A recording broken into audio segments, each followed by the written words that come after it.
Hi, Patrice. This is Mansura. I realized after posting my response that we were supposed to actually do a video for this. So, in regards to your discussion of Mark, the 52-year-old male who lost his son in a boating accident, and he actually felt responsible for losing his son. So, after the fact, he started gaining some weight, started having some health issues, not reporting to work and doing what he was supposed to do as work at work.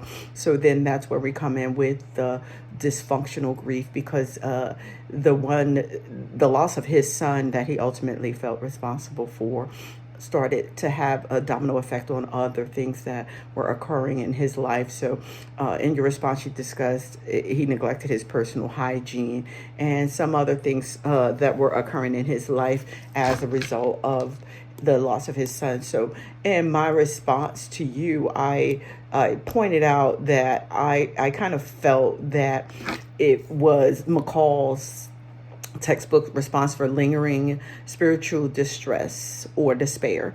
And I feel like what happened with Mark is that he was unable to let it go and unable to realize that ultimately he was not responsible for his child's death.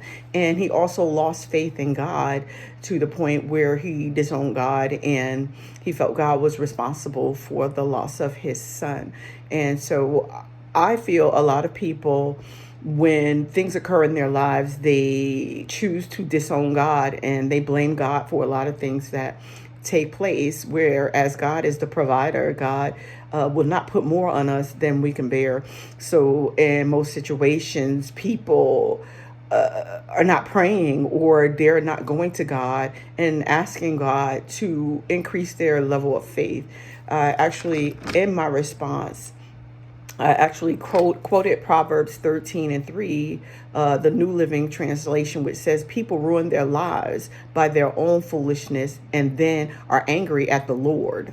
Being angry at the Lord does not resolve our grief issues, and it can possibly prolong our issues. So what we need to do is to increase our faith, is to realize that the loss is that it is a loss.